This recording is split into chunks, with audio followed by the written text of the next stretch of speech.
Nice. Somebody decided, Is that on your lot on the Yeah. north side? yeah.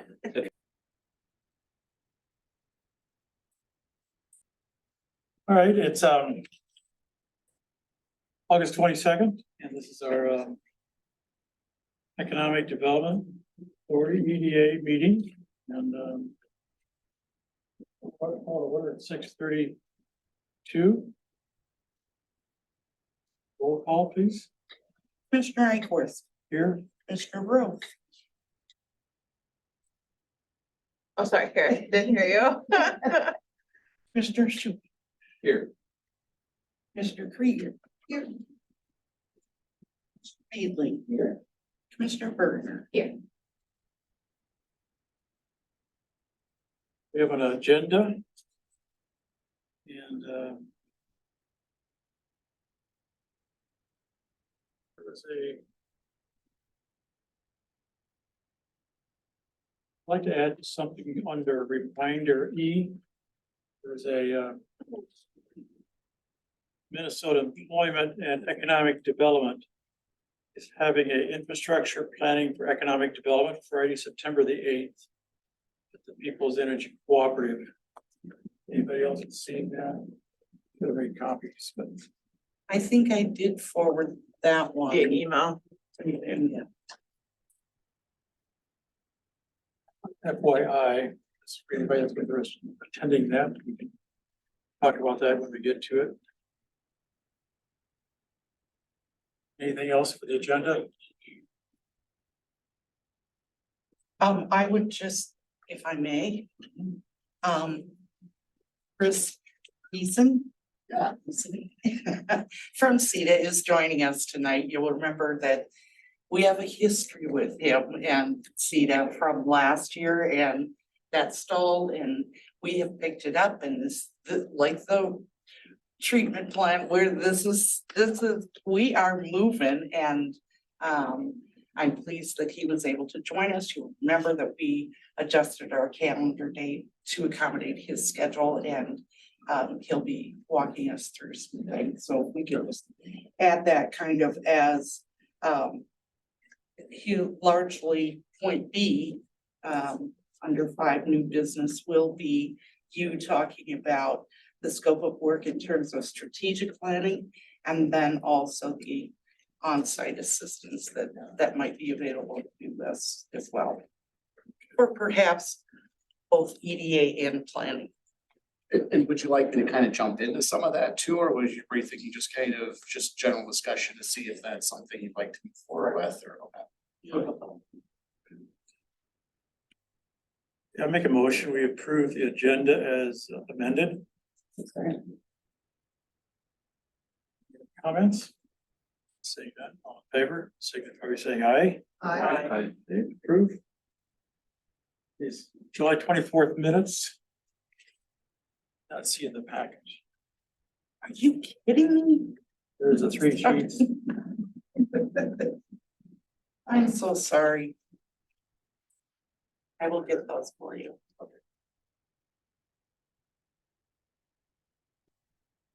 That's why this was late, because I was getting those minutes. So we should Table. table it, yes. All right, so our new business, Commissioner Krieger has a point of order request. Actually, this is a point of personal privilege, and it concerns facts that bear upon potential conflict of interest or appearance of impropriety in my continuing to serve on the EDA. And I defer to the chair as to whether you'd like to handle that in executive session or whether you'd like me to just proceed. Question,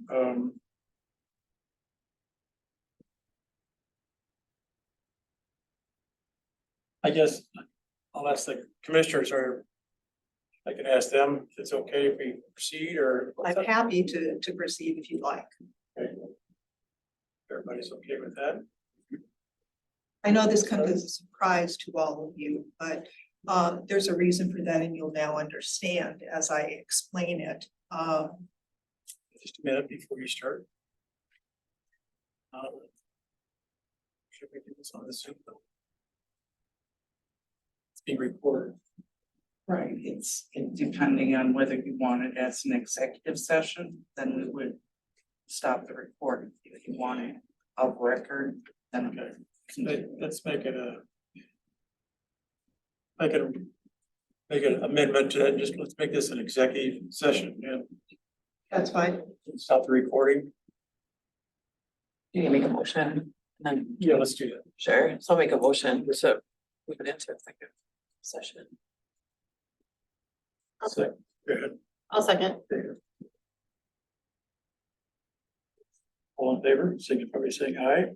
Aye. And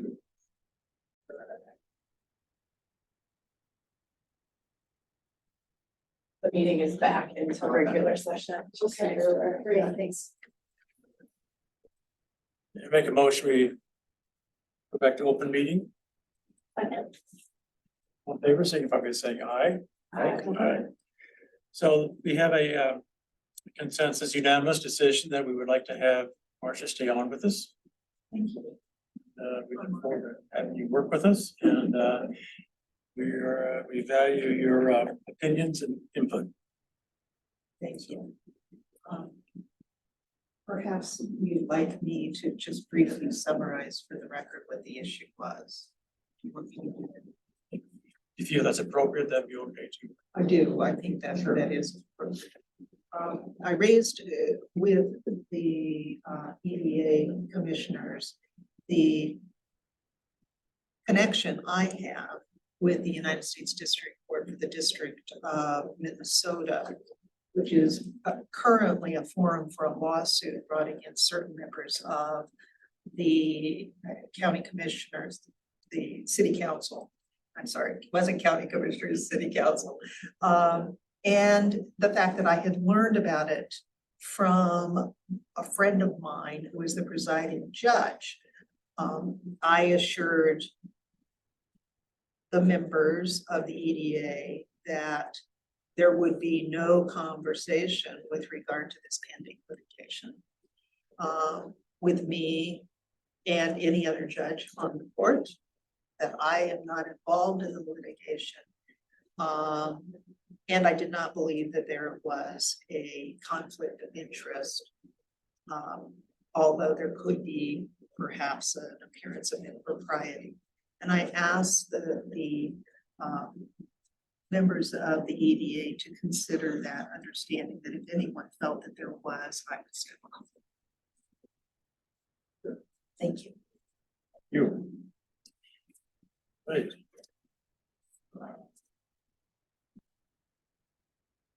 Ida. Right.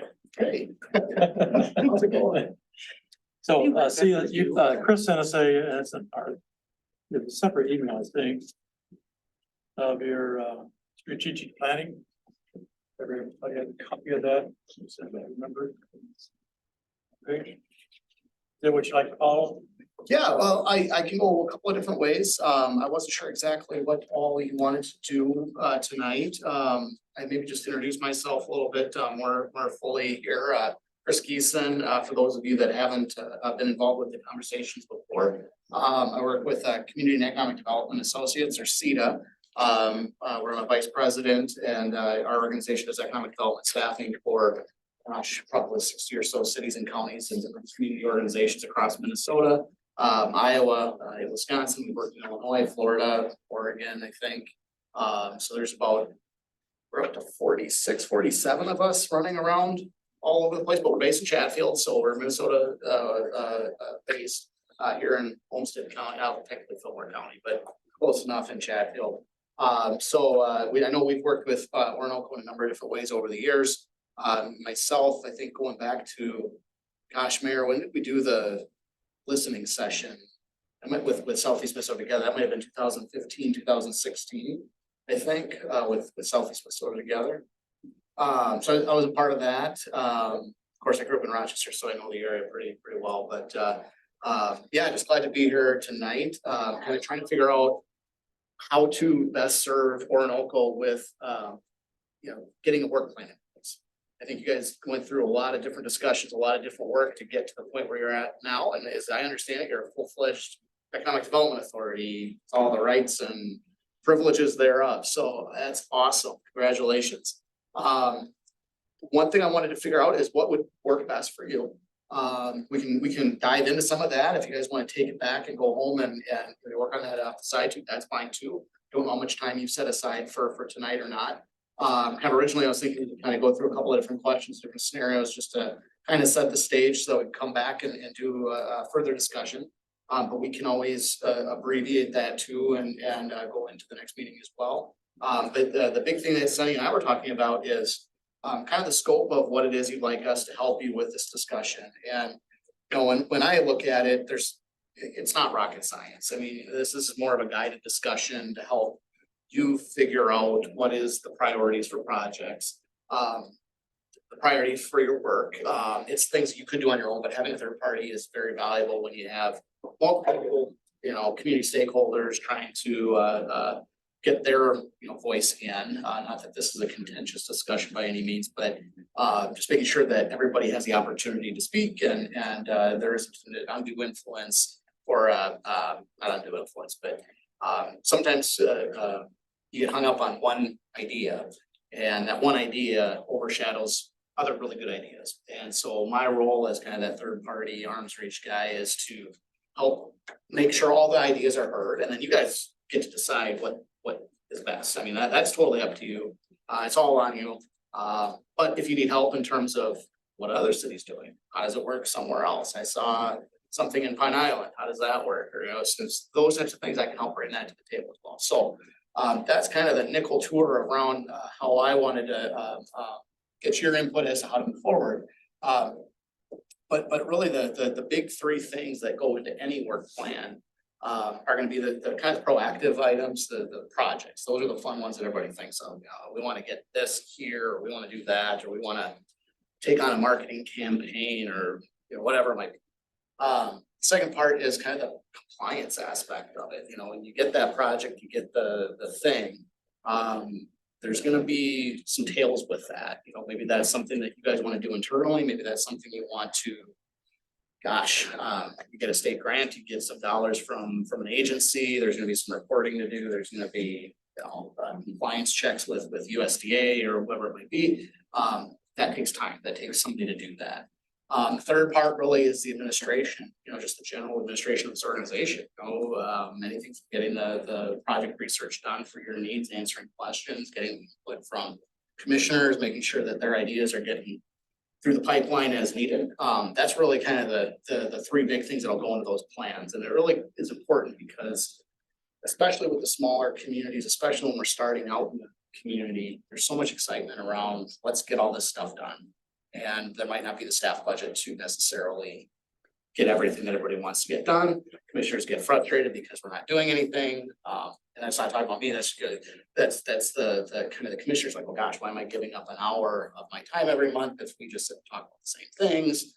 It's something we see over and over and over again. And so really having that good stage of, this is what we'd like to do. It's reasonable. We have the back end office support to do that, whatever that looks like. And that can be whatever range feels appropriate, but my job is to kind of help gauge what those things might look like, what, you know, levels of support might be needed. We got a great resource here with Jamie on your board. She's seeing it in a much different light with the MC and that type of thing. So it's really exciting to meet everybody tonight and see the energy here that can really make things going forward. I know I've told this to the mayor a number of times, but you know, when you look at Homestead County in particular, but just even southeast Minnesota, where there's going to be big things happening. Look at the infrastructure that's in place, and Orono goes right at that cusp. I mean, when you look at the freeway interchanges, you look at the things that aren't easy to put in, that are being put in, and sewer. I mean, I was joking about that earlier, but that's a big deal. The freeway interchange, that's a big deal. The proximity to Rochester, that's a big deal. So all those things together, when there are big things that are going to be happening, Orono is going to be in that conversation. I think it's groups like this that are then charged with what's appropriate and needed for your community. And then, you know, you and the city council are the ones that get to decide that. So I'm open to going through the list. I'm open to talking about what that next steps might be, whatever you feel you have time for tonight, so. Well, that's an excellent introduction. I think that's what, I know there's 3 questions here.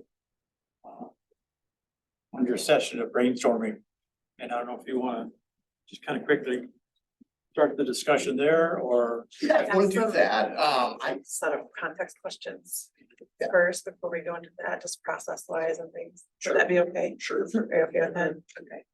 So I was referencing, in the information that was shared with us, was the, it's in our packet, the email that was sent by you to Sunny, kind of outlining, it sounds like maybe you guys had a general conversation, and I know this has been part of an ongoing conversation and work Yeah. with Orinoco.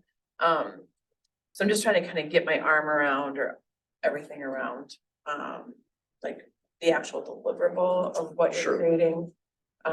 Like what is the outcome of this?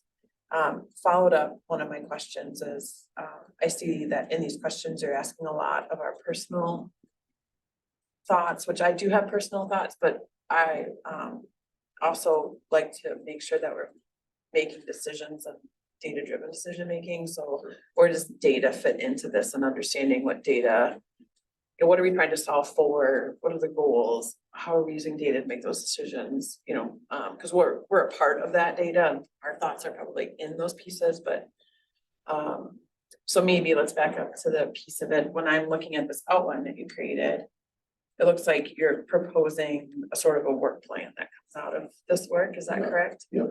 Okay. With 3 steps or 3 different sessions. Okay, and then using these questions to guide the discussion within the EDA. So that leads me to my next question. I saw there was some discussion then about including a community survey or some type of community work. Was there more discussion on why or why not to do that, or why you No. would suggest to do that or not suggest to do that in this case? Again, it's up to the board, you know, what they have the appetite for, what they're looking for. If you guys have a clear vision as a group already, you know, I mean, you guys can get as much data as you want, you know, that's up to you. You know, that's something a lot of communities do like to see. In the previous discussions, you know, going back a ways, it really wasn't ever necessarily in the budget to do some sort of a survey or, you know, Sure. kind of get that into the timeline of everything. Sure, I want to just keep that out there just in case there was that desire to do that. sure. You know, trying to see what the community wants versus what the board members want. That's always a Sure. delicate thing relative to. Do you know if a survey has been done like that? I don't think so. Okay. Not that I'm aware of. A survey of what the community's interests are, needs are, has that been conducted? Chris made reference to the 2016 Okay, design for economic development, I think it was. We received, there was 2 cities in southeast Minnesota together funded Yeah. $1,500 from the Goodhue, outside Winona, and Goodhue. okay, University of Minnesota Extension design people come down here, economic. It's divided, and I think the report was sent out earlier. Is that right, Sonny? I think that 2016 summit, those goals, wants, needs, that we discussed the output of all that in 2016 design. Yeah. But did that's I been- not no, my question was just what was the most recent data gathering for our That's community, that's so 2016. 2016. We did an Okay. age-friendly survey that was Okay. specific, you know, so there is some data Some from out there that we okay. could pull, you know, there regarding few different things, you know, but Sure, What we normally see cities do is kind of 1 of 3 approaches. One is they have an idea as a commission is what they want to do. And then, you know, they kind of work with that because everybody in the community knows this is kind of what we want to do with this property or that property, and it's just kind of common knowledge. That's probably a more mature organization where there's more feedback, more regularly, more participation. Another one might be to do a survey kind of on the outset, and you have some data gathering just to see where the temperature is right now. And then use that as your guiding factor in your discussions. The third one might be to do it after the fact. So you might do a needs test after, you know, having your discussions as a commission and to see, okay, here's what we came up with. Let's test that out in the community versus just letting it kind of, with that second option, you don't really know what you're gonna get versus hey, these are the things we feel are important how do we prioritize Sure. them? And those are kind of the general three ways we see it Sure. happen. If I may, just explain, we recently did like, in downtown Rochester, my professional organization, DMC, convened a group of stakeholders to try to understand the impact of COVID on businesses and if there's policies or programming in place that was prohibiting businesses to being successful. My lens, so everyone's aware, is very much like driven in community engagement, because I typically am stewarding the vision, just like I see myself stewarding the vision of the EDA here. So when I look at strategies for gathering information, I tend to really like recoil back and saying I don't want to offer my personal opinion unless it's guiding something or based upon a professional experience. What we learned through the task force of work is that we went out, and sometimes when you ask for people's opinions, people will be like, oh, I think we need a Starbucks, or I think we need a certain specific restaurant, Chili's, right? They're like these things. But what we try to do is scrub that and pull it up to themes, saying what are the major themes that we're hearing, so it gets away from the knee jerking. Then we come back with kind of a prioritized list of these are the themes that we heard. Do you see, your feedback in this? Would typically someone be like, oh, I said we, needed, it wasn't a Mr. Clean car wash, but I do see whatever services in here and I see myself, and then you put it back into the community.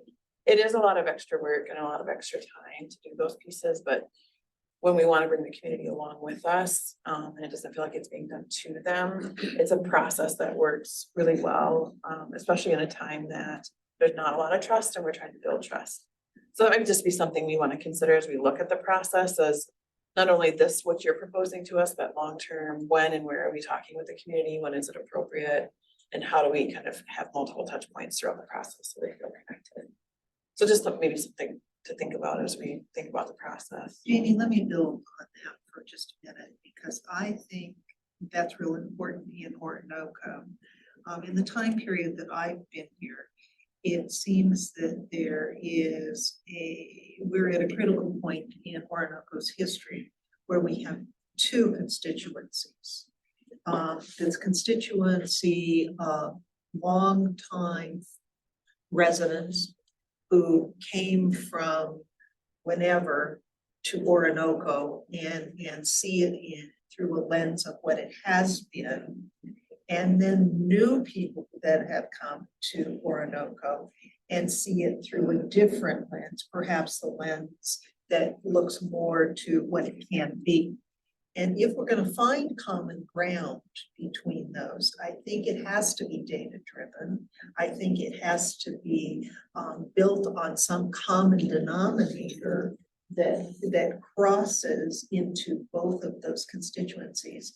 And I think the survey is the way to get at it. I agree with you 100%, but I think it's particularly important here so that we can start to bring the neighborhood, so to speak, the town together. I think also zooming out a little bit even further, if you think about all the communities that are surrounding Rochester, their downtowns are developed, right? So they've had 100 tenants come and go in every single one of those small businesses and still continue to do that. Some of them are stickier than others, meaning they remain intact, with their downtown, and then they've kind of built out around the downtown area, or they've got really big industry, kind of surrounding the city. They kind of all have a little bit of a claim to fame, or why you would go there, as a destination per se, or why you would want to live there. I think zooming out a little bit too, to understand what in combination with what you both said, but what is the overarching look and feel that will create ultimately that destination that people want to be a part of? Not necessarily, we do need to build out downtown and the buildings look this way, or we already have an industrial park and we kind of have a display, but is there something more than that? You know, is it known for the most city paths of any small town in southeast Minnesota? I don't know, you know, I don't know what it is, but some sort of, you know, theme that's overarching that then everything kind of fit, all those puzzle pieces fit around it. I don't know that we have any of those answers. It's probably through the survey and through getting that, but I think not having people focus on a Starbucks or, you know, a particular restaurant or chain or something like that, but more so, how do we want the look and feel to be? And then kind of go from there. There is somewhat, at least my experience with talking with other city administrators over the years, and Orinoco does have a distinction for having large lots and big homes. And that's fine, that's nice. But as we have talked about here just recently, we're gonna need more smaller lots to help with our user rates and densities. I think we need to have both, and I think that's has come out with part of our planning services from Stantec. This is a circle part of town that we want small, mid-sized, we'll have large over here, but we will offer a variety of lot sizes, but that's the only one I'm really aware of right now, besides Gold Rush. But, so I agree with what Marcia said. It's very clear. We have an east side and a west side, and we have this old established, you know, you go through the Stopes, the Krauses, you got those all family names, that's great. But we have a lot of new people too. So the one thing I think that was important that we need to make sure that everybody's aware of, that we do have an EDA, that we have set up an EDA. And so I think maybe one of our initial things or effort is to demonstrate we have an EDA and here's what we want to do and here's how we'd like to have input from everybody. And I know that's part of a promotional, just trying to get the interest out there. So when we start getting into the surveys and things we're talking about here, we can get that input. But until we get that exposure out there on either side of the highway, that we do exist. And I think we need to have, I don't want to say it's a campaign, but somehow acknowledging what the EDA is and here's what we want to do for you as a city and start to generate that enthusiasm. So Jeff, just your comment about, you know, what direction, and maybe it sounds like it's a really like marketing, like we need to do some work marketing. It's what we had actually came up in our budget meeting whenever that 2 weeks ago, that we, you know, we talked about, do we need to branding?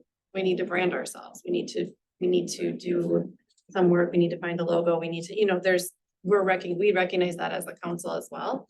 So I think that would be a good partnership between all of us to work at that, on that. So then we're cohesive and then moving forward.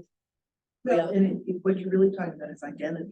Before you even get to brand, you're at identity, and identity comes through the data Yes. that is generated by a certain. How do people connect, experience? And when we did our age-friendly survey, I mean, it takes a lot, it is a lot of work, and you do have to,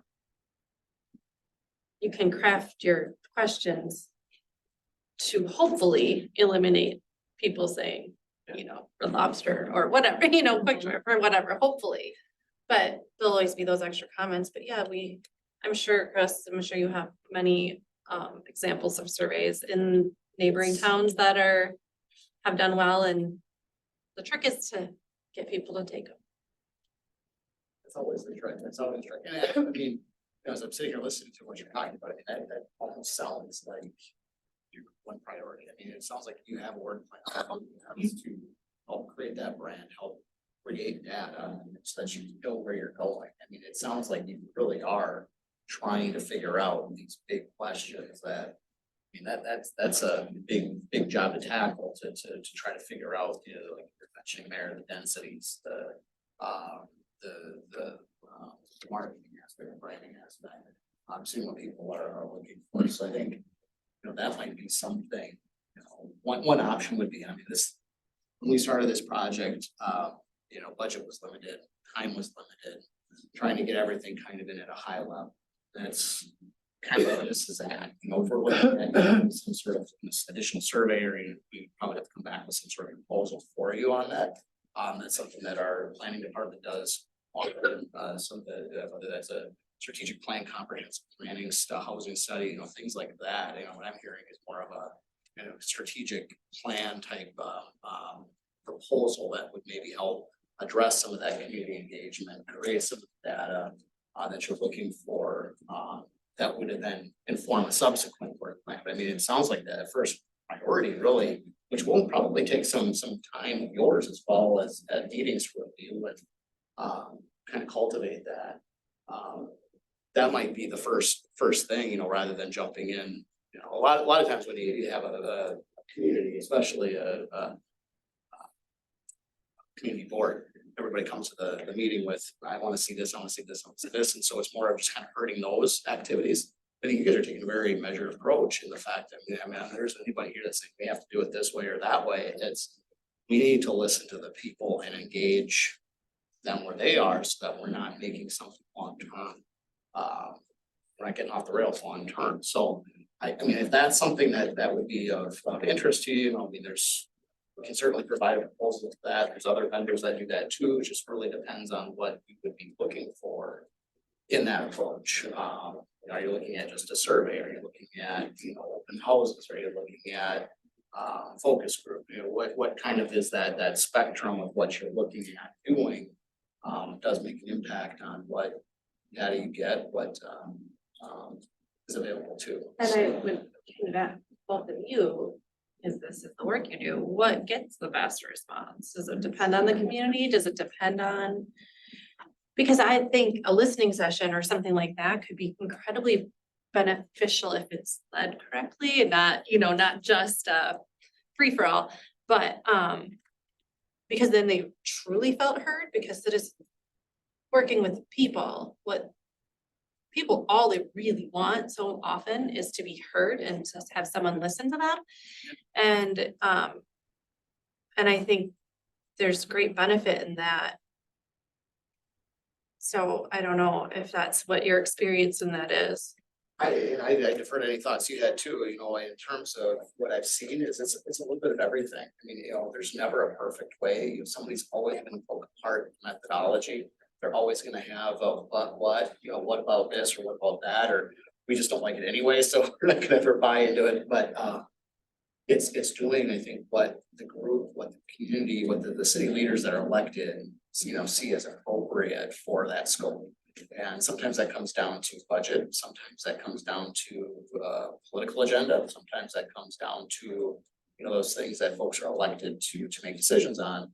But at the end of the day, I think everybody's working towards those holistic answers, as best they can with the resources that are available. So, short answer is, I would love to do all of those things.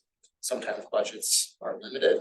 Sometimes the participation is limited, especially in the small market size, like Roanoke, working on town and things like that. That becomes a challenge in itself. But there's a lot of different options there. So. I would agree. I feel like there's a path to make sure that the data that you're gathering is, to remember the right terms, like statistically representative of our community. So you look at demographics and you look at how people identify themselves, whether they're by age, by how long they lived in the community, by race as well. And then there's a calculation that you put to it to try to make sure that you've got a good representation of your whole community. So then that way, like, all the stay-at-home moms don't rock it out and all of a sudden you've got playgrounds everywhere or whatever, right? Like, it's great for some, not for all. Playgrounds are good. I do think an interesting conversation with this is, and maybe it just takes a little bit extra thought, is, can we use this opportunity as standing up the EDA to help build trust in the community? As like an added line to this to help bring the community together during this time for the future growth. And like, so in my mind then is shifting, I appreciate you bringing up communications and engagement is, you know, what does that engagement strategy look like? With communication out about the EDA, with the survey, perhaps with a meet the EDA members and coming to an evening event or a day event or having a couple things. So that people do feel heard. Because some people do like to hold a microphone and like to be on the record. Some people just want to fill out a survey. Whatever it is. And I do agree with you that the small conversations tend to be beneficial. It does take a bit more work, but I think doing the foundational work to establish the trust and confidence in it is important.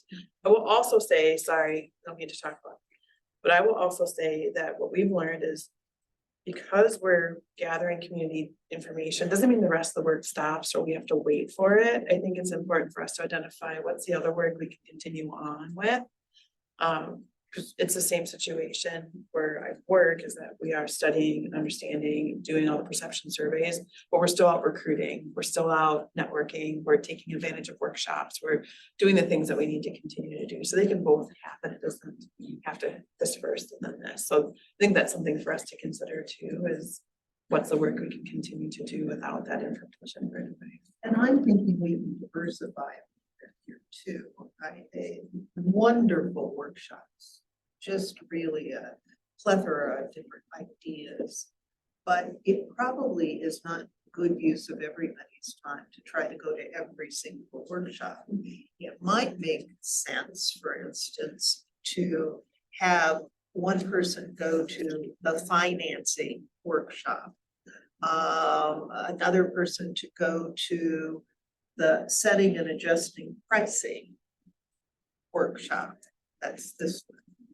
Another one to the AARP workshop. So that people start to educate themselves and develop an expertise in a particular area. So that we can begin then to see in each of those areas what might be the salient issues that we need to ask about. Or research. A lot of the background stuff we can research just online and through records and whatnot. And then we have a better idea of who our population is and can validate some of the groups that we might survey. So I'm thinking that maybe that's a starting place, is let's see if we can, each of us choose one of these things to go to, or maybe we'll double up or something, but do that. And with the particular idea of developing some expertise, but in addition to isolating the kinds of questions that we want to ask Orinoco citizens. That's a really interesting idea, and I would even go a step further, and are there resources in terms of, like, you have your city engineer or your city finance municipal advisors, or some of those that make your city attorney talk about what they would recommend. You think about whether that's things like getting educated on tax increment financing or tax abatement, or how does a revolving loan fund work. The number one question that we get is, what's the city gonna do for my project? And What's the concession? Had that question already. Yep. And so it's, you guys having a base knowledge of that, because some of those tools aren't always appropriate. Sometimes politically, it's not the right answer.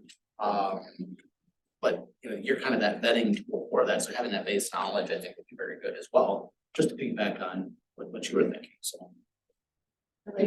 If I could add a couple of things. One, I wanted to make sure that you knew that as staff, we are fielding a lot of interest in development.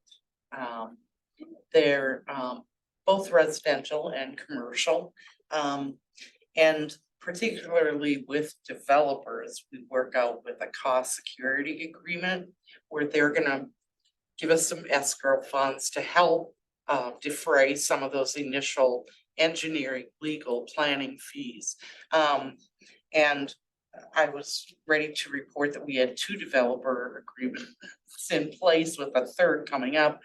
I can now tell you that we have 3. One was executed this morning, so that was the third one. And I anticipate another one here coming in the next. And what's the say 30 days. procedure that you use when somebody's interested? It sounds like there is a contract in place. Initially, it's a lot of conversations with myself.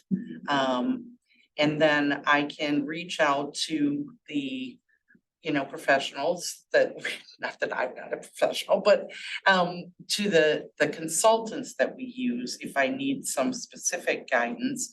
But once it starts moving where they've got grading plans to look at that need to go to the engineer, plans that they want plan review on, those kind of things we need to see a commitment on their part to execute agreement and give us some escrow And funds. how does the EDA work with that? Well, you're just so new. It's I know. I know, it's very exciting. So we'll get into that, I think, as things come into play, because we talked about this earlier, kind of much of the work with developers is highly confidential until they're ready to really sign an agreement and put up some funds. So as I mentioned to Mr. Eichhorst in a previous conversation, it will be easier to have those conversations as a group with this, once the agreement is in place, so that you will become knowledgeable about that. I wonder though, if in building trust in the community, it's important to have a procedure that is known and rigorously followed, so that nobody gets a benefit and nobody feels cheated in the procedure. And that maybe we, as the EDA, have a committee that meets with a prospective developer, just to make sure that, as lovely as their idea sounds, it's consistent with what we're already envisioning. So that there's no surprise for them on one hand, and on the other hand, there is no surprise for the public. And when we're talking about developers, that's really important. The other thing I wanted to make sure you know too, that building permits are up, not entirely with regard to new construction of new homes, but as I see it, I'm seeing it as an indication that residents want to improve their homes as they are to stay in Orinoco, which to me is really encouraging, especially for this group. I think that as we look to bring businesses and economies to the city, we're gonna have a growing base of residents and constituents to utilize those businesses and. And what a great group to survey. People who are gonna spend money to fix their house so that they can stay here, and we're assuming that's the case. They may have some really well thought out reasons why they wanna stay here. On the other hand, they may be thinking they're gonna sell. Or they may be thinking that the higher interest rates are eliminating the chance to move out or move to another house or to That's move right. out. That's right. Because it doesn't make a lot of sense to get rid of your 4% interest rate and move into a 7%. And I many friends who have been on the fence about buying or selling, and I'm just gonna renovate my kitchen. Yeah. Makes Yeah. sense. But that might be something to diversify among us too, is the talking to some of those people, or the surveying of those people. Not with the idea that that is a whole community survey, but instead it's just a piece of what we're looking for. There's a point of quick clarification, just when we're talking about the EDA's role in some of these discussions and reflecting on past experiences. Is that, let's just use for example, the earth moving that's happening by the Gas and Go outside of Cedar Woodlands one right now. So that project falls within planning and zoning, it meets the zoning requirements. And so as long as a project meets the zoning requirements, it does not, or they're not asking for any additional financing or outside the parameters of normal process, it does not go through an approval process through council or an EDA. It's just a permitting approval, I'm assuming in that way, but you don't deny or approve projects, correct?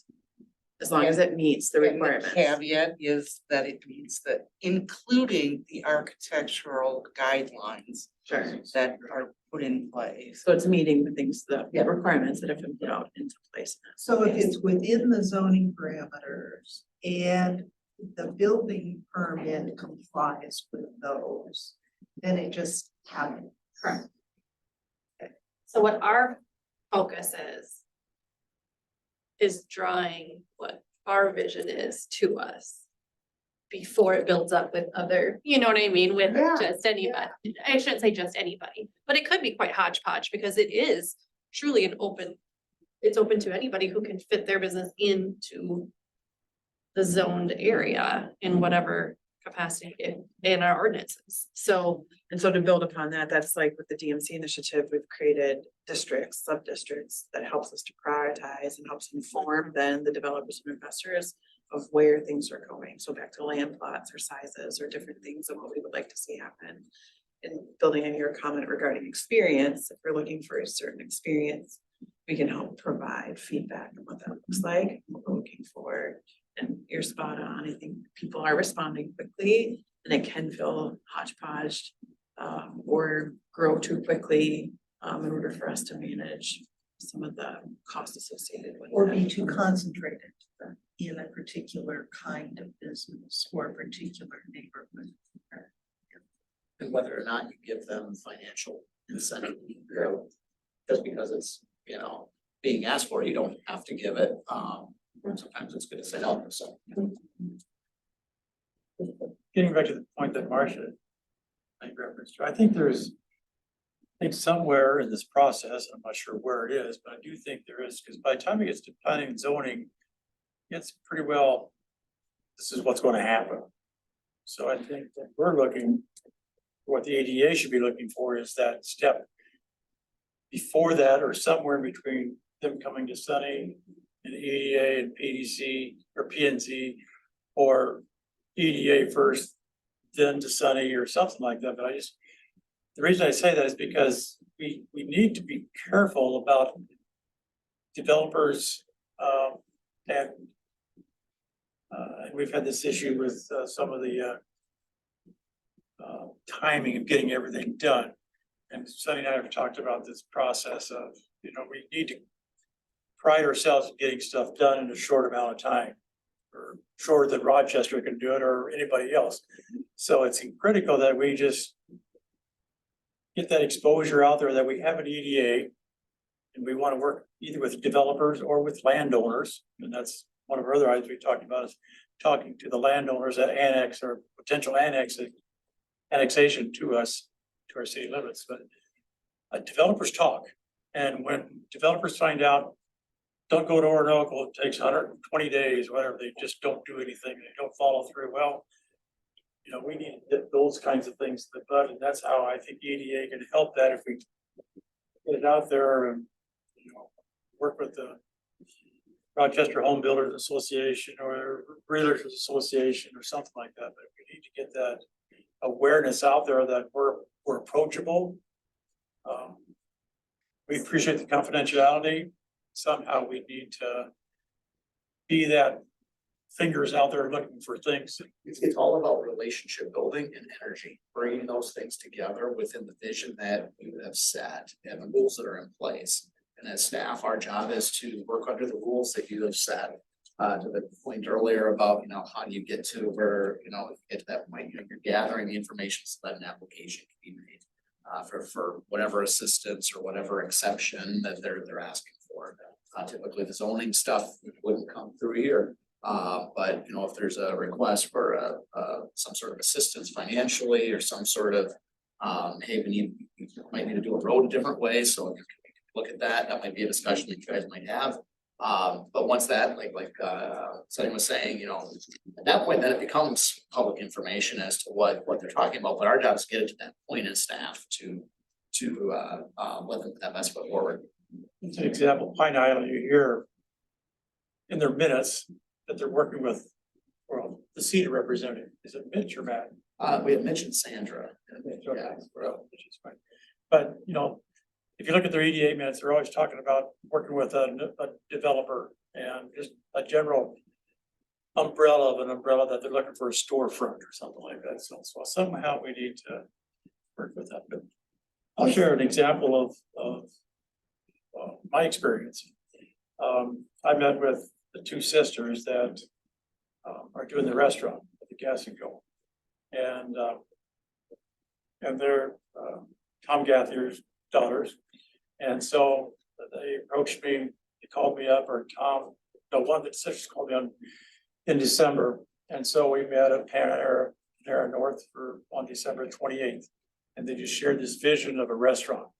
They've always wanted to do a restaurant, and they had a property and like that, you know, so that was just here's what we're thinking, what do you think? I think it's a great idea. And so they said about a timeline of coming to P and Z in April or May, whenever they first made their contacts, you know, so to me, that's where the EDA should be out, aware of that desire to do something here in our city. That's the question that I was thinking is, although we want to be respectful of the desire to keep the information and inquiries confidential, I wonder if the EDA, there needs to be a representative of the EDA that begins working with Sunny in talking to these people pretty early on. What do they need? What is their time period? So that this group knows that it's going on. And let me just use a hypothetical. Let's say we hear from our constituents that they want a family-friendly kind of town. And somebody comes and says, I want to build this building, and we're going to have a business selling to adults. And somebody from the EDA says, tell me a little more about the business. And it is an adult sex toy kind of business. And the question, whether we like it or we don't like it, but we have some concerns that fits within the family-friendly idea of Orinoco. If that goes to the zoning P and Z, and they're crossing their T's and dotting their I's, what is the P and Z gonna say? Where the EDA can say, I don't know if this is such a good fit. So it strikes me that sort of early on, the EDA ought to be involved. Well, and remember very early on, and Chris and I had talked about this too. Council has a role to play, Planning and Zoning Commission has a role to play, EDA has a role to play, but collectively, we all need to be sharing the same vision of what's best for the city at large.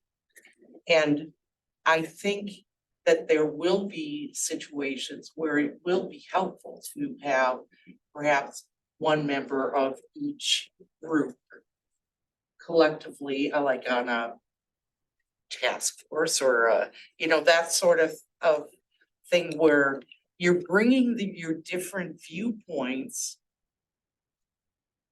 based on how you serve, but you're evaluating a specific proposal, if you will. But if the development agreement's already signed up and the deposit is made before there's any input from any part of the city, are we then on the hook to go forward? The reality is we can't stop it either way. The EDA can advise, like, well, I don't know, but unless we have a setback or an ordinance or, and we've talked about these exact things. We've talked about, you know, a lot of cities are putting a moratorium on marijuana sales. A lot of cities, you know, I think the only kind of setback we have is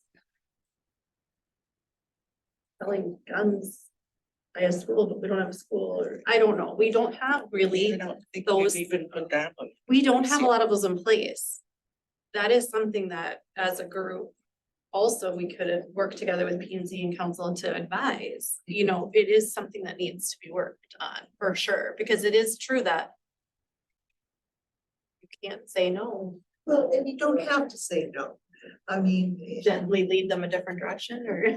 Well, there is a no checkbox, I mean, because a developer comes, and they have to come to P and Z with the preliminary plat. And there's a public hearing for the plat, and so that's where the public hearing is either yay or nay, and the developer gets the impression, good or bad, this is really what the city wants, or no, this is what the city needs. Well, but does the council then have some input from the EDA? Well, the P and Z. You didn't used to have an EDA. I know, so but there that's was- what I'm Right, really that was asking happening is, now. now we have an EDA and what is the role that the EDA plays in this process? So my 2 cents, what I typically see is, like Sunny said, we're all on the same team. Yep. So we're all trying to go towards that same vision. Really where that comes underneath is generally the city's comprehensive. Plan. City's comprehensive plan is ordinance that P and Z would adopt with the city council's blessing. There's a series of public inputs and visions of, you know, it takes a year to 2 years to do, and it lasts maybe 5 to 15, or most cities our size are probably 20. Basically that's a overarching set of goals that don't specifically solve any problems, but then that's a framework for planning and zoning to set land use planning, zoning laws, those types of things. So if it falls underneath one of the zoning things, and it meets setbacks, meets everything, it just happens. We can't stop that as a city, unless there's a violation somewhere. Do we have that? Excuse me just a second. Do we have that? Comprehensive plan was from 2006, but then we updated the future land use map Okay. in 2020. So, And I just got an email that they want to do an update, the county wants to do an update with, so that'll be updated soon as well. So Yeah, that's about the right timing for a city the size of Orinoco. You know, the land use plan, future land use plan then is something that you can change your zoning ordinances underneath. If you don't, then there's usually a lawsuit or two. And then you get involved in anything different. Beyond that, you know, the planning and zoning, they're also looking forward, you know, often they get bogged down with the zoning aspect and saying yes or no to things. Not everything needs a plat, not everything needs a building permit, not everything needs a zoning review.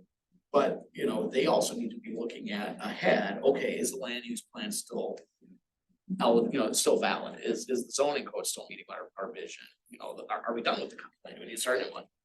So if I understand correctly, the EDA has input into the development of this large plan. There, Implementing it, yep. Right. So, and then, you know, okay, so now we kind of know what the ground rules are through planning and zoning.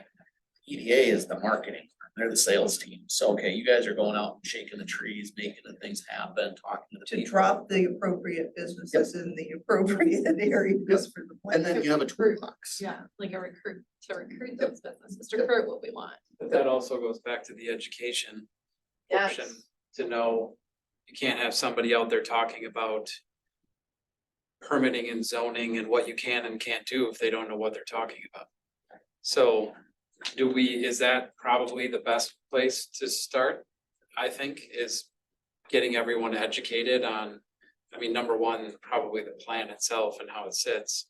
But then secondly, we have somebody that's a finance expert, somebody that's a land expert, somebody that's an existing building structure. I don't know what all the different buckets are, but And it would be nice to have, for all of us to have an overall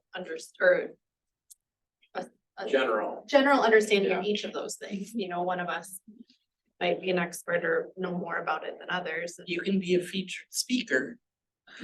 That's your kind of, Well, I'm just or saying. if you're a business who wants to locate here, I would want to know, if I was that business owner, I kind of want to know all of these little things. What's the process that's gonna happen here? What am I gonna end up having to do? What's the objective of Orinoco? How am I a good citizen in Orinoco? I mean, all of those kinds of things I would want to know. And I think processes, I mean, I shouldn't speak for Sunny, but I think that is a big goal, to have those standards and processes more in place than they ever were before, kind of just standardizing everything. It was, you know, run the way a really small town is run for a really long time with no change. And that doesn't work with growth. So that's been one of the big reasons we've hired a city administrator, was to put those processes in place. Well, and Sunny is already well known for being open and helpful and cheerful and efficient and timely in her responses. I mean, kudos. I mean, that's great. But you know, I'm guessing that she can't be the full-time person dealing with all of this stuff. Maybe there's a role for us to help her. So Could I ask one more question when you're done? Go ahead. I have a follow-up question. I have a follow-up question when you're done. Go ahead. I said I have a follow-up question when you're done. go ahead. My other question was just around what is I don't know if this is part of CEDA's role, is the relevant data that developers and investors are gonna wanna know about our community and about the regional growth. So, you know, traffic patterns or those pieces. To bridge on that, something I think that our whole region is talking about is Mayo Clinic's announcement of Go Forward Unbound and their $4 billion-ish expansion. And what does that mean? Is CEDA doing, so I guess two questions, gathering data about our community that developers and investors are interested in, I'm assuming that's within the team's ability. And then are you also doing a study on the growth of the clinic, what that means for the region? That, not necessarily. We did do one, we teamed up with the League of Municipalities in 2019. We had received a state appropriation to do a regional study on the back of DMC's announcement. Okay, You know, there really isn't a mechanism to fund such a study in terms Sure. of that large of a thing. We learned quite a bit during that initial study. But at the same time, you know, it basically just proved out that the curve of growth was going to continue to grow and continue to see, you know, make sure that the bottom line was continue to plan and be proactive from a Orinoco standpoint or from a Chatfield standpoint or a Stewartville standpoint. It wasn't so much do this or this or this. I mean, we focused on like housing and daycare and kind of the bread and butter type thing Sure. for communities the size of this, but it was more of in tourism and housing. I'm trying to remember now, but those types of things where basically it was proving out that the growth curve is going to continue to grow. It's going to get exponentially sharper. The growth that you've seen in the last 20 years, plan for more of it, be ready. And I think that was kind of the underlying thing from that study. So, you know, that the $4 billion investment, it's just another, you know, up and to the right kind of thing. But that being said, I think there are opportunities to do more. That's probably something called leveraging. We don't work with all the cities, we don't work with all the counties. But you know, the League of Municipalities, Ready, CEDA, the Initiative Foundation, from a regional perspective, those are kind of the players that will be looking at something like that. sure.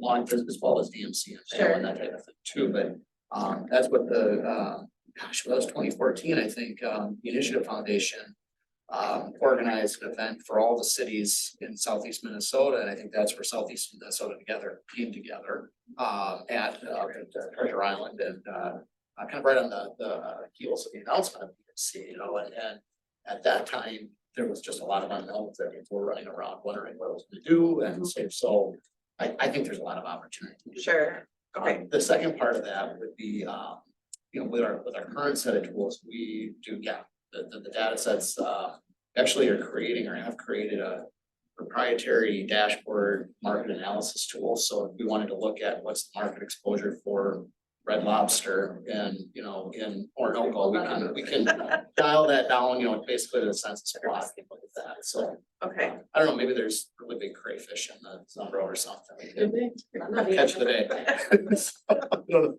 We always That think kind of of, food. I'm sorry, that kind of speaks to a little bit of what you were talking about, developing some expertise. I also think it might be beneficial to, for these different organizations, appoint somebody or each of you take one group that you're gonna be the liaison to and stay in touch with and bring back information to the group as well. I know you are already serving on one or two boards or. Right, yeah, the Southeast Minnesota League of Municipalities, you know, but I do think that and I've had numerous contacts with John Wade at Rating. And we keep seeing each other and he says, we gotta talk. I said, no. Call me, no, but because they're interested in the sewer plant and they want to be able to work with us.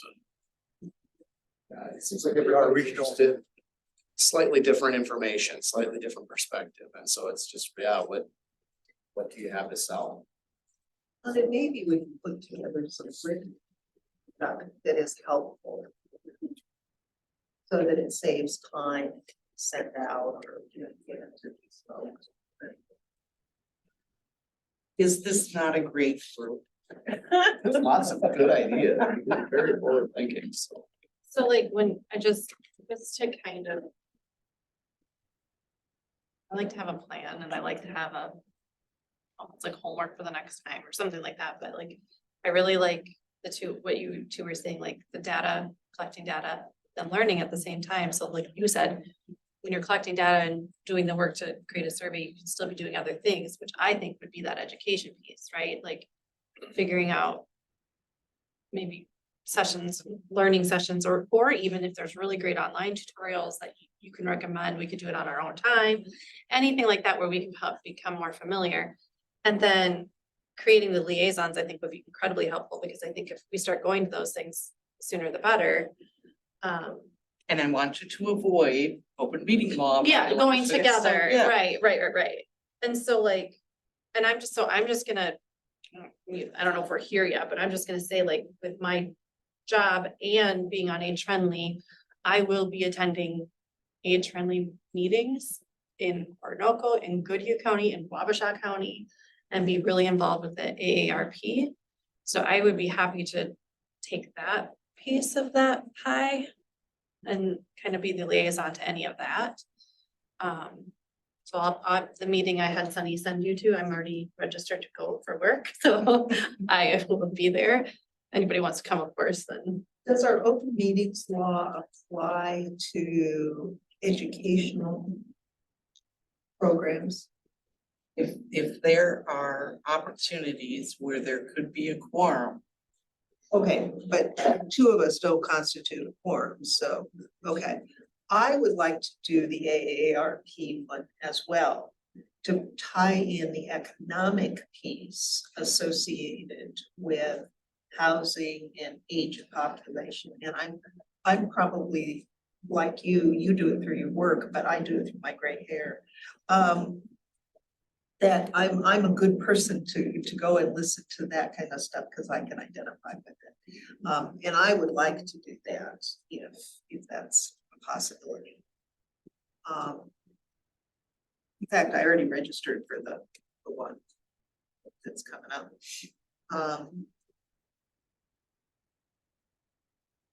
I think this financing of business is another one that somebody might be interested in. And it's an important one because that's the one that we may play some role in. I don't feel like I need to go to that one. But maybe one of you guys. the assistant treasurer, you want to send. Yes, yeah, I look at that one as one that I wanted to go to. There's soccer is one of the first soccer practice nights and I'm soccer coach, assistant coach. But I'd be okay to miss that season, and we tend to minimize the missing of future practices. But yeah, I was very interested in that class. Oh, wait a minute, was it the 8th of September? This is the sixth. 6th of September? Infrastructure. Good job. That's a 8 to 12.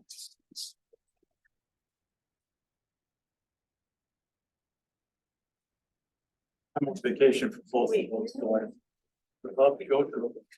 I sent that.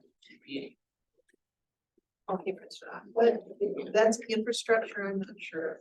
The 8th, the People's Energy Cooperative. Yeah, and what's the title of it?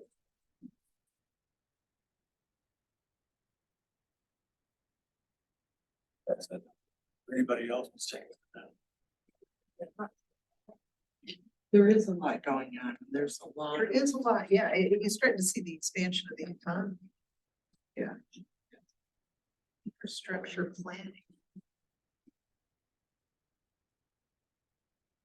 If we would be interested in learning about, as we're learning is, you know, I think we've talked about this a couple times of Orinoco being so unique and where we're at with like how we are, is that we don't have an established, I mean, we have downtown, but we don't have an established Main Street-ish. Trying to be negative, but like, right, there's like pieces there, but it's not, and we've got lots of land. We're outside of a community that's growing. Like, I would love to see some case studies or learn from other communities. Like, that's the way my brain works a lot, is like, is there a way to understand if there's like communities like ourselves who are at today's age, you know, that or somewhat similar, that are, what was their approach to this, and what were other things that we need to consider instead of? I'm sure there are, How would we go about finding what communities those are? That's a good question. You guys are unique in southeast Minnesota, especially outside of, I would say, the Sutton County Metro, just the fact that most cities have been working on this since the 70s or 80s. Yeah. And so they have an established program. However, I think one of the limiting factors you guys have was just sewer capacity. And We've now you- also been working on since the 70s and 80s. So you have been, so Well, I mean, it was a, it was a big lift. it's a, yeah, But, a but glimmer in the eye of people back then. And I think you guys are with that now, you have. I wanna say an oasis of development opportunity, you know, where there wasn't before. I look at the macro infrastructure, the macro, you know, stuff that just, you know, doesn't happen overnight. But you need it, and so when you look at the cost or the hassle factor of developing in downtown Rochester versus greenfield site where there's, you know, there are definitely businesses that need to be in, you know, a certain zip code, a certain block, whatever, and they need to be there because of their business model. But if you're a data center, if you're a, you know, a camper dealership, if you're a hotel, if you're a restaurant, you know, those types of things can be in different places. I look at even too, okay, because of all that heavy development, heavy growth in Rochester, just 5-10 miles down the street.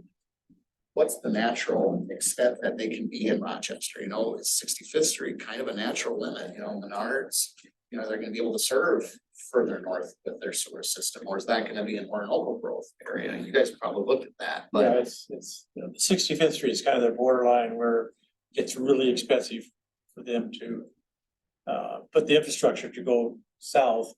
And we had, back in the day, we did talk to Rochester about topographically, they go right by our sewer plant from everything's south, north of 65th Street, so we have. so with the traffic volume, with the traffic pattern, the commute patterns, with the demographics that you have, especially between the Twin Cities and Rochester and the proximity to Rochester, those cost factors can actually drive things that are, you know, you wouldn't get just on your own, but for Rochester being so close and on your way to Twin Cities. So, you know, I'm thinking Cabela's, you know, major, you know, shopping, retail, you know, some sort of major thing that needs cars, something that needs high visibility, high access to the biggest infrastructure that you can have in terms of Highway 52.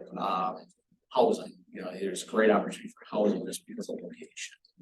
Those types of things, just based on what you already have, that there probably aren't gonna be any more or very many more, especially in the next 20 to 30 years, interchanges going in on 52 between probably Pine Island and Rochester.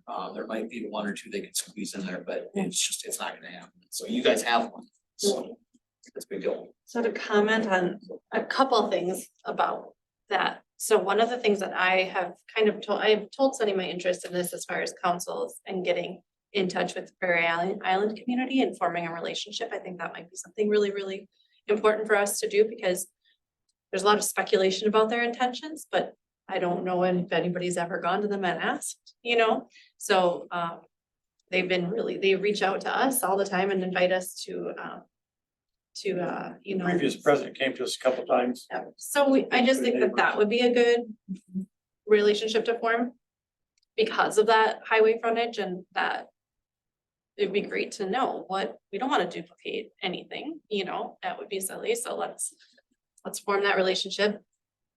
The second thing with Jamie, so I reached out to Sunny and I said, did I make this up, or did we make homework assignment for ourselves to look at the CETA website and kind of look through the towns and where you've done? So I kind of did that, and I made a list of populations that are similar to ours. Sure. Some of the towns I've never even heard of, some whatever, and you highlighted what you had done, like the major things, and I thought, okay, what maybe could we use? But also what I think we need to look at, and I think Goodhue is a really good example of this right now, like, what do we not want to do?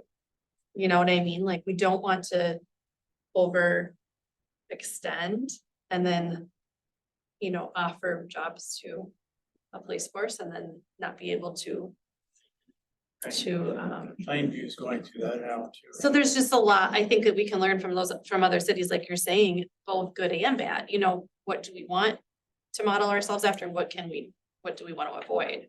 The basic projects are all about the same, it's just the level of intensity. I mean, you're talking about housing, you're talking about retail, commercial, you're talking about industrial.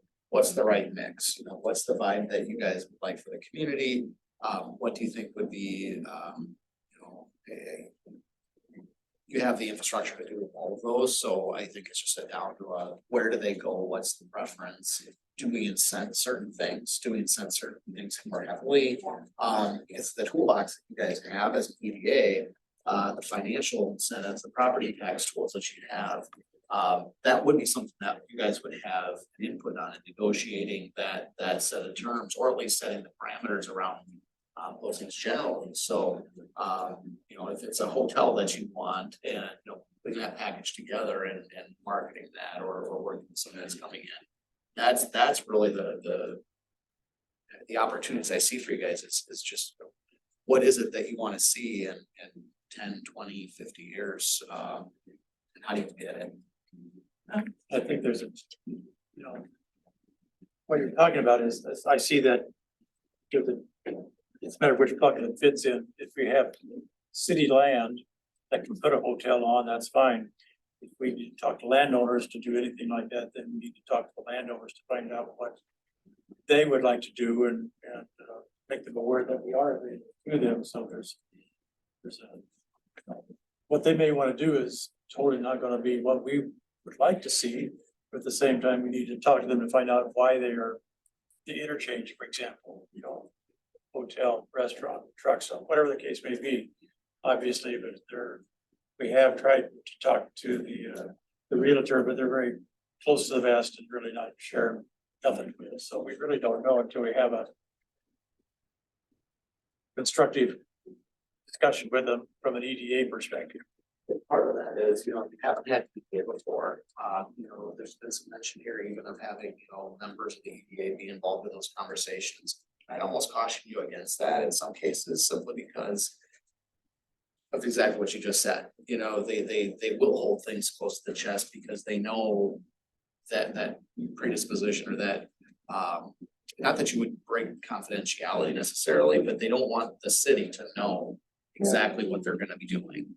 And so as staff, especially, we find it as a consultant, not trying to do a sales pitch, but We find that we're not the city, we go home at night, so whether it's a local person that has an issue they're trying to solve, they open up to us, and we're there building relationships, so when there is a problem, you know, we've already done the background work, or we already know that realtor, we already, you know, so there's that little more open, do they tell us everything? No.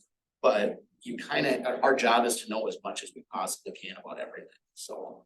If you have, whether it's a city administrator or a city staff person, that's kind of what an EDA staff person's life is to knock on doors and call people, know what's going on, know who's going through a divorce, who's buying up stuff, who's, you know, trying to sell and who's trying to buy, and not only that, but why. So. Can I ask you a question, going back to, when you were talking about, because one of the things on the agenda too is about the budget. For sure. Because this is a special district, I mean, the EDA can levy. As opposed to having the city council budget for the EDA, it can have its own, right? You can, it would be unusual, especially for a city of this size. The only one I can think of in southeast Minnesota that the EDA actually levies is Goodview over by Winona. And that's more of just because of the way their city operates, they didn't want to put that on the general tax levy. 99% of them, there might be one more that I'm forgetting, but most of them just operate as a department of the city, and it's just through the general levy, but either way is okay, and you do have that authority, so. I just wanted to make sure everybody knew that was an option, but I agree with you for the city this size at this stage of the game, we're better off doing the budget as part of the general levy. But I do wonder if you have a sense, Chris, of what percentage of a budget a city should allocate Sure. for. So that's my next question. It's Because we're all over the- sisters. It's all over the board. I work with one city right now that's slightly smaller than you. They are very, very aggressive, and they budget, their overall levy is probably 900,000. Right now, they have about $225,000, $250,000 in their preliminary, which I don't think is gonna pass. But they traditionally are at that $150,000 mark. And that's, again, at a $900,000 levy situation. Another one, you know, you might be more bare bones, might just be some staff time, and that's it. And they're looking at just building relationships and seeing what comes of it. We want to work on these types of projects and just go make friends essentially and bring what you can. There might be some that do that, plus maybe a little bit of a marketing budget. There might be some that I've seen some EDAs in small towns smaller than this that have bought land, redeveloped it, started a nursing home, operated the nursing home, sold the nursing home, do all sorts of things like that. I mean, there's a lot of things that you guys can do if you really want to. But I would say in that $50,000 to $100,000 range for a town of this size, depending on what types of projects. You know, probably closer to the 30 or 50 if you're gonna have some kind of staff allocation. You know, a lot of times even the city administrator will have some of their time taken out of the EDA budget just for split reasons. If you want a local project, you know, some dollars to build an industrial park fund or some capital improvement funds, that would get in there. If you wanted to have, like I mentioned, marketing budget, you know, that might be another 5 or 10, 15, depending on what you're doing. My mind, that's I think it would be another really interesting area to learn about how other cities have budgeted for it, and what's like the different combinations of it. And also where they're at in their process of like, are they starting up, what is startup compared to how long does it take? Is it 5-year stretch up and then go, or is it 2 years and then go? Or are you adjusting as you're getting response to the market? Those might be some things for us to learn about in the future, or figure out how does that, when do we have to learn by, Sunny? And then I'm sure there's timelines with it associated when things are approved, but it would be interesting to understand how these other EDAs operate and how they use those dollars. Locally, I would say Vanderbilt is a good example of one that recently got off the ground. Similar size, similar situation as Orinoco. Their budget's probably on the lighter side, which is more public for staff time type situation. Pine Island has had full-time staff, they've had consultants, they've had a split of different things.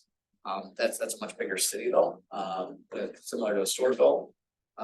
Harmony was one I mentioned that's been extremely aggressive for forever. They're about 1,000, 1,100, but they're putting some significant dollars into it, because they've had good success.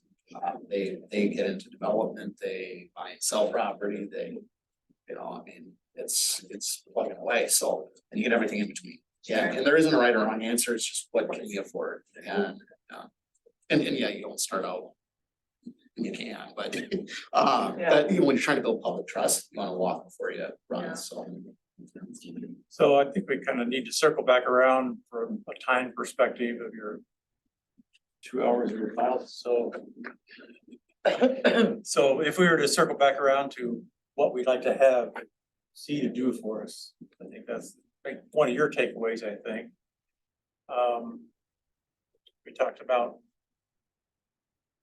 So your early conversations was about the branding, but also the survey, listening sessions. Help me with some of those other earlier comments, but we need to, what would we like to see from CETA when they come back in I think we're talking about survey. September 26th? What survey recommendation? I think that's kind of what you were leaning towards, if I'm hearing you correctly. What one recommendation might be is if you want to have some sort of data collection survey, get a ground base, we can bring a proposal back, in September, for a couple of options or whatever you might, think might be appropriate. You certainly are free to, get other proposals too, if you so chose, but, I think with what I had put forward, in your packets and everything, I was kind of presupposing that we were gonna kind of do a kind of lean machine kind of high level approach to it. But if we're gonna take a step back and do that, I think I'd be more comfortable kind of having some sort of proposal there that we can share with you on that date. I'd have to talk to my planning department to see what that would all entail, so. Talk about focus groups. Yeah. Well, just data collection in general, like maybe not even just one option, but And maybe even combine it with what you would suggest us doing on our own outside of you that worked in other communities. And I think what you guys are talking about is excellent, it's in terms of education and just getting yourselves immersed too. I mean, that's a wonderful start in the meantime. You can certainly do that. do you guide people toward a different, I mean, like, would you do the education? Would you guide us toward somebody else or something, or? It depends. If you have that EDA 101, The handbook, the video thing, I'm not familiar with that one, I guess. Was that like a group that put that together? Or? saw it, and you can rent it for 30 days for a whole $137 or something like that. I wonder if you guys owned it or. So that would be probably the next move group. That sounds like something they do. So there are groups out there that put together educational videos and opportunities like that. We don't have anything that's packaged like that. What we see a lot of places do, especially just they already have relationships with an attorney, a financial advisor. Hey, financial advisor, could you come and explain how bonds work? Could you come and explain how TIF works? What is it? How do we use it? And just kind of how does it work? That kind of thing. Or what are the financial tools that most cities can use? And it's go down the list kind of that way. The economic development 101, but you might, I don't know, you might get a lot of different videos out there or tools like that you can do. The League of Minnesota Cities doesn't have much. The Economic Development Association Minnesota has a few things, but in terms of package stuff, it's pretty limited out there. We do some educational things like we did with the setup and that kind of thing, but more so would be on the study side, or, here's the problem we're trying to solve. We certainly could make it up as we go and put something together for you if there was, kind of something there. So, we've dealt with just about everything. We don't have an attorney on staff. We don't have a financial municipal advisor on staff. So those are things that we're kind of limited in, but in terms of the general scope of this is how it kind of works, we just can't give you legal and financial advice. So to your point, okay, so the second page of your agenda packet, because I missed the minutes, but I did hand those out, so you have them to take home and read. So this was kind of, is this where you were going with it? Of kind of like, let's check the things that we definitely want included so that you can Yeah, and if build a proposal there. you could maybe collect some of that, or I can get, in the next week or two. I've already made a bunch of notes that I think I kind of got a good feeling with it's running on that. But then, maybe if we could connect in a week or two, just to polish up whatever that proposal would look like based on the feedback you receive. Do you want feedback on the question, the 3 questions you asked specifically, or because that's different from the, Right. so we didn't even get to the question, thank you. No, and again, that was kind of trying to keep stuff at a high level, but if you guys are trying to do a deeper dive on it, there's gonna be probably more questions that need to be asked in a more kind of coordinated fashion. These questions for us, weren't for the community, right? Correct, Is that but true? I'm wondering, do you still want these from us? I think it would be very helpful whether or not, that whatever you do, I think that would be a wonderful thing to think about. These are kind of the general guidelines to creating your work plan. I mean, and to me, it really sounds like the number one thing you guys are trying to do is get your arms around what the community wants, how to build trust in the community, how to start on the right step. And you're supposing that first step should be then, or the way to do that would be to gather data in a robust fashion. And so, I mean, we don't have to have a special work plan or anything. That could just be your first goal, is to come up with that. And it might cost a little bit of money or however that works, or a little bit of time to get your arms around that. But I think that's as good of any as a major project, knowing that things still are gonna come in the door and you're gonna have to react to things too. So Well, And and you- I'm sorry. educating ourselves, I think, is the other piece of this. And I don't know if that's something you could help us with, a list of things that we need to know about. Yeah. Because it strikes me that we all bring different things to the table, but there may be gaping holes that none of us know about and that we need to know about. sure. So, and that takes you to the EDA 101 or other things that we might study or educate ourselves on so that we can do a better job. And from my perspective, we talked about this, I mean, as we're working on a budget, we have another workshop tomorrow, I really need to know what we should budget for. Yet for this year, I think our budget's okay, for this year. But next year, we need to Yeah. have that, so we can work on that. Yep. And so, if you wanna use this as kind of this would be the high and fly, the high level thing that we could still probably get done by the end of the year. If you want to go that route, it doesn't sound like that's what route you'd like to go. It sounds like you'd like to dive more into it, more deeper dive on data and community input. We'd have to put together a proposal on it. I'm not sure what that would cost. Off the top of my head, I'd have to work with our planning department. We can get that for you by next month's meeting. Then, for next year, typically, our hourly rate right now is $93.50 an hour. That's gonna go up 5% for 2024. If you were looking at like a more economical approach would be one of our day per week contracts, and that would be then somebody that could work hand in hand in office here with you with the EDA on all of these things all at the same time. Trying to think what. One day a week would be about $30,000, about 20, so this year's 29, so 5% on top of that, you're at around 30, 31, something like that, so. But I can send you that, you know, they have it already, just for budgeting purposes at least, so. But yeah, don't get hung up, you know, a lot of cities get hung up on what we can and can't do, or they, you know, we need to see the person on this or that. Anything this group is working on, our person can work on if you guys see that as valuable. Well, it was certainly important to me, I'm gonna say, that you are here Appreciate that. and that, because I do feel bad that things got hung up last year, but I can't turn back the clock. But I really, I value CETA's work. I value that, that you have graciously extended last year's contract to carry over into this year. And, that's the kind of relationship building that's important to me. Yeah, so, yeah. Appreciate it. Yeah, you guys have a lot of good opportunities and we're just here to help. Well, so, I think we can touch on what that might look like for the rest of this year.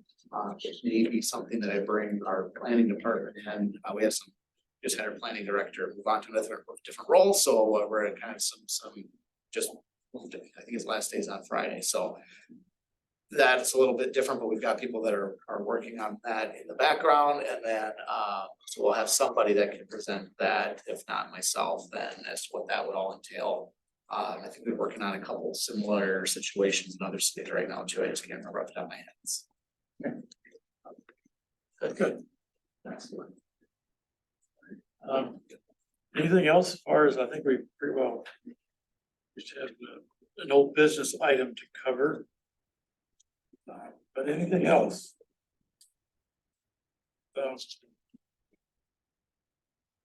Just getting back to our issue that we talked about earlier about trust, I think that's very important. So our board is the trust that we develop with each other and also with Sunny, and I think it's very important to have a successful board is that trust value. So as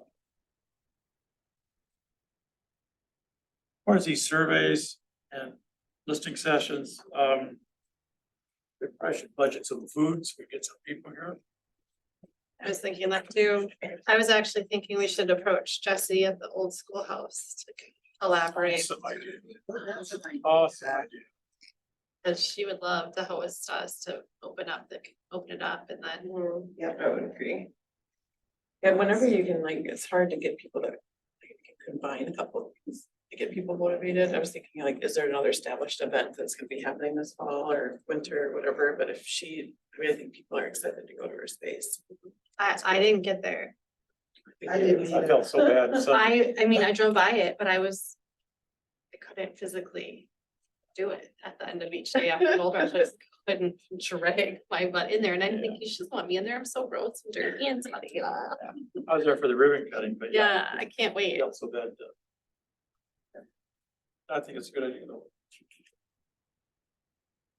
People's Energy Cooperative Conference Room would be another possibility.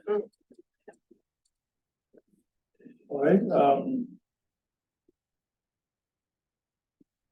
old business.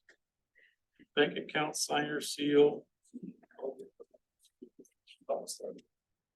Well, one of the things, because you are an independent entity, and we have kind of talked about a satellite bank or something here too, but developing that kind of, we are with Branson Bank because previously they were Pine Island Bank. And just some thoughts for this group.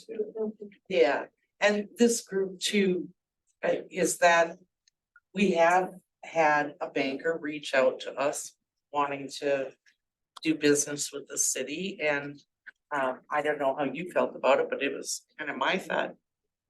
Maybe the EDA was kind of an opportunity for us to look at, yeah. At this point, you have a big goose egg, but the council budget will. Put $5 in.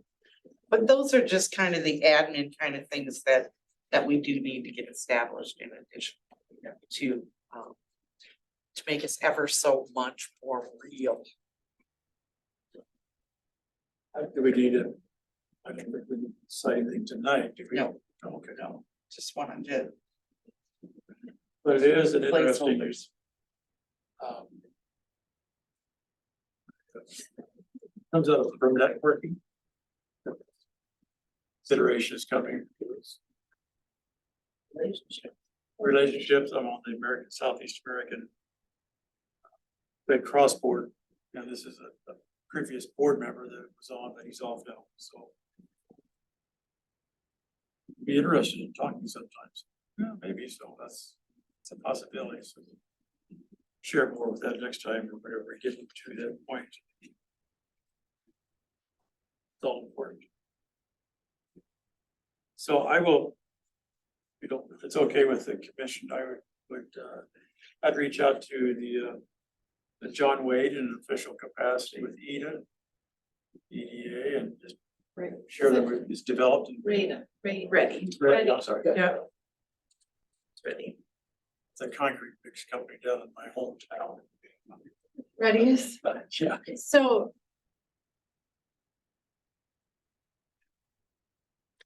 This communication is different, right? I don't know, This is the, what were you talking? you're talking about, sorry. Yeah, These are workshops regarding. You would have other work that you've been talking about, correct? These are like, how do I start? what a else are you business? gonna talk to Ready about? I missed, I'm sorry. oh, just the networking. The Small Business Development Center. You guys see that? I think I sent it to us this afternoon. I sent it to Honey to send to EDA. And I responded that I already made copies for everybody. So this is this came out yesterday afternoon, evening. John Wade, Mark Tyne of Ready and the Small Business Development Center had workshop flyers for EDA folks.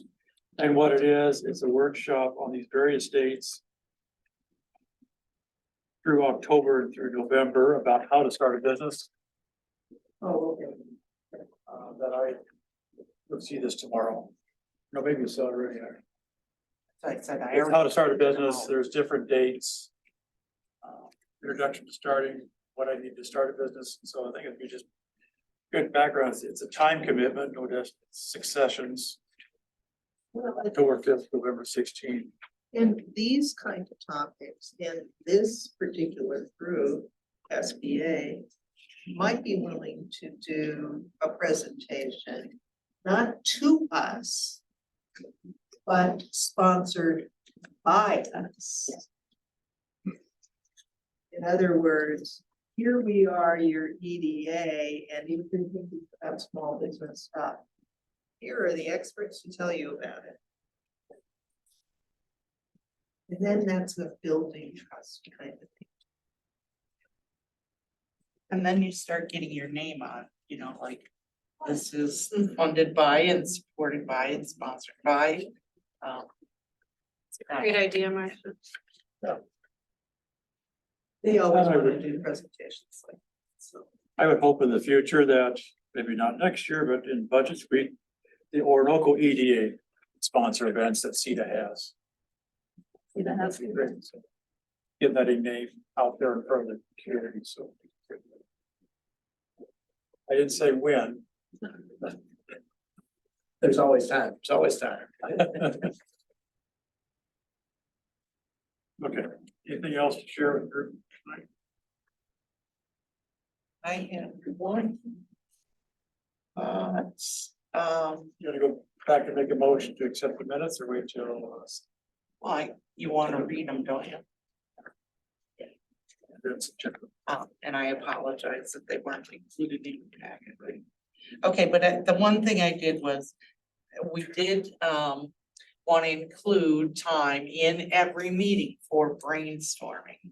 And I think we've done enough for tonight. That's kind of Goal, our, yes. I feel that that's a bit of our default is brainstorming, that's where we had all the time, which is great, I like it, but. Well, that's what's gonna get us moving. That's the energy charge. As long as then we just have a plan after the like brainstorming. That's what it's so. Yeah, there always has to, yeah. So do we have an assignment for homework? I wrote down, answer the 3 questions that Chris sent, so just send them to Sunny maybe, and then forward them on to Chris, or how do you wanna work? I guess. Or do you even want that, Chris? I'm not sure that I will, because I think, this is gonna be pertaining to kind of what we were originally thinking. I mean, certainly feel free to think about it that way, especially as you go forward with the proposal or, doing the data collection. I think, what I gathered was that you'd like to do a deeper dive on community engagement, and then we would provide a proposal for that. And you guys could decide if that makes sense for you guys. Usually our proposals would be something that you could custom tailor to if it wasn't something that, was exactly what you wanted. But there'd be, a cost and kind of an outline of deliverables related to that. So, this, I think, would be very high level for whatever that process would be, but, I think please do take a think, think about those things. I think it'll help you as you go through it, so. Well, and if I could request, I do like the SWOT analysis, if the group could do that and on an individual basis and forward that. So then we'll see if there are some themes that become evident just by you answering So I that. have a question about that. Do you mean of our community? Of our town? So when I put this together, it's kind of a two-parter, so it's, trying to get the ideas out as to what's important to people. And then what does the community have? And so the SWOT analysis is more related to the community. Okay, perfect. The other questions, is number 1 and number 2 would be more related to your personal drive, what you see as possible. Then dovetailing that into the second part, which we would have said, okay, we all heard what everybody said, why they're here, what's important to them. We just heard all the strengths, weaknesses, opportunities, and threats as we see it. Then we look at, okay, knowing that, what's still the most important thing? You might change your mind because your neighbor says something different in that process. And so that's what that's looking at. But then it's, coming together and figuring out what are these priorities, who's gonna be responsible for them, when they can get done, those types of, kind of goal setting. And then you can test that, either with the community, that again was the original idea, or, if you wanted to do a survey before, more of a wide, broad survey to see just what's on the mind of the public. Then you go through that process too, because ultimately, even if a survey comes back saying yes to something, this group may want to say no because of whatever reasons, or you might not be able to say yes to it. So, yeah, it's just kind of a different ways of looking at it, but that community engagement program, a project can be big, can be small, can be a lot of things in between. This was just looking at as if you're gonna do that separately and then just kind of directing this board's thought process. I think it would be interesting to have your initial SWOT analysis thoughts. And then maybe 6 months or a year from now, do it again and see from your personal perspective how things might have changed for you, or It could also be related to this organization, not necessarily just the community, but the EDA itself. And one thing I kept hearing this evening was education. That'd be a huge perhaps weakness, that if you don't feel like you know what's going on or how the system works, you might need to plug that hole. So how do we do that? But that's leading to some opportunities and some good projects as well. so if you could do that just for yourselves as, EDA based and then community based SWOT analysis and get it to me, that'd be great. No right or wrong answers. So one EDA, one community based. Yes. Okay. I'll take care of that, my Scotland drinking whiskey. Oh, do it then, and then do it again when you're home, so you get 2 different answers. Before and after, yeah. Liquid courage. Distillery here. Make a motion, the meeting adjourned. Aye. 8:45. Favor say aye. Aye. Thank you, Chris, for coming up. You're welcome. Wasn't a snowstorm, it wasn't foggy, so. I know, It was hot. it's just hot, you know, I was telling somebody earlier, you know, Dangerously. it's gonna snow in January, it gets hot in August, so. Let's roll with it. But air conditioning, right? Good to see everybody. Thank you.